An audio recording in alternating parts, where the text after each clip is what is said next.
Assalamualaikum warahmatullahi wabarakatuh. Kita bertemu lagi pada tema besar dari langit membaca dunia. Dalam topik KNPI berzikir. Masa ya? Zikir adalah bagian dari ajaran Islam. Zikir sebagai puji-pujian kepada Allah yang diucapkan berulang-ulang oleh siapapun dari umat manusia tentu merupakan kebajikan bagi yang melakukannya. Berzikir dengan mengucapkan berulang-ulang sifat-sifat keagungan Allah dipandang sebagai ibadah. Orang yang beragama dengan penuh ketaatan menjadikan zikir sebagai kebutuhan di dalam hidupnya. Karena dengan berzikir orang merasa tentram. Memang berzikir artinya menjaga keterhubungan secara sadar antara hamba dan penciptanya. Camkanlah dengan menyebut, mengingat Allah, hati pasti tentram. Begitu satu pernyataan dalam kitab suci Al-Quran. Zikir dilakukan dan diucapkan bukan sekedar sebagai suatu seremoni dan ucapan-ucapan belaka. Zikir lebih mendasar dari itu. Yakni agar pelaku zikir senantiasa menyadari keterhubungannya dengan Tuhan. Salat ternyata di antara fungsinya agar kesadaran tentang hubungan hamba dengan Tuhannya atau zikir senantiasa terjaga. Firman Tuhan, laksanakanlah salat agar terjaga selalu hubungan dengan Daku. Berzikir bisa dilakukan di sembarang tempat dan situasi. Sedang duduk di kursi pesawat yang sedang lepas landas, mengudara dan mendarat, zikir bisa dilakukan. Zikir bisa dilakukan sementara kita melakukan pekerjaan di dalam ruang kerja. Zikir pun tidak mustahil dilakukan oleh mereka yang sedang berdiskusi di warung kopi. Bahkan mungkin seseorang yang sedang membuang hajat di kamar kecil, hatinya sedang berzikir. Zikir semoga menyelamatkan orang yang melakukannya yang sedang berada di suatu lingkungan yang buruk. Zikir tidak mesti hanya dilakukan di masjid. Zikir tidak harus dilakukan secara beramai-ramai. Suara burung yang terdengar juga pun mungkin itu adalah zikir.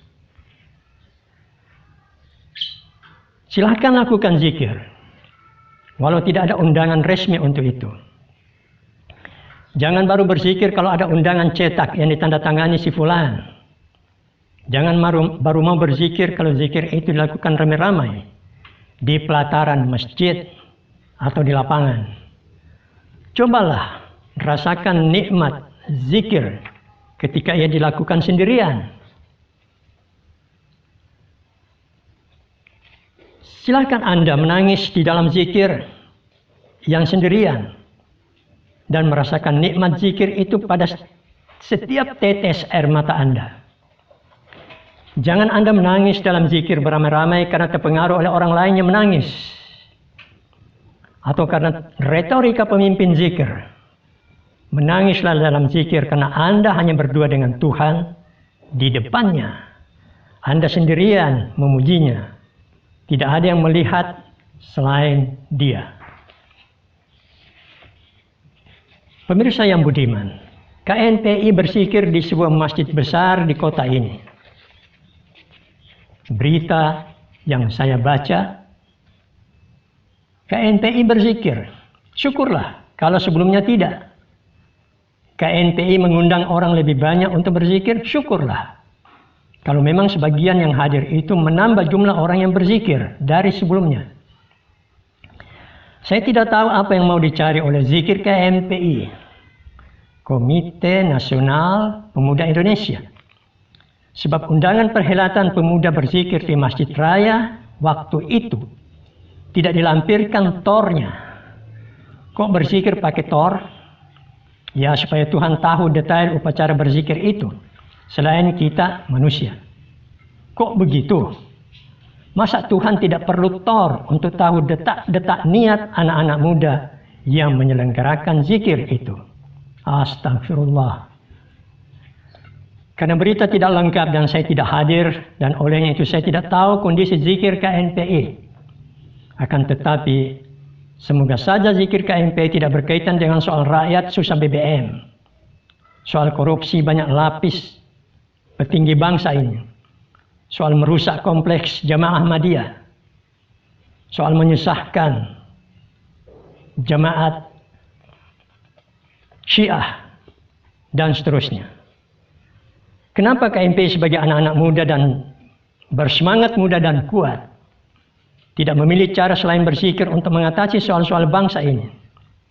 Atau KNPI sudah seperti orang-orang yang sungguh-sungguh tua, kehabisan energi, semangat, dan daya, sehingga harus ikut meratapi semua soal rakyat itu dengan zikir secara berjamaah. Subhanallah, satu soal bertambah lagi.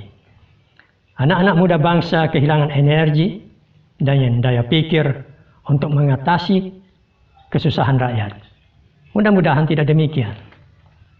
Terima kasih pemirsa. Assalamualaikum warahmatullahi wabarakatuh.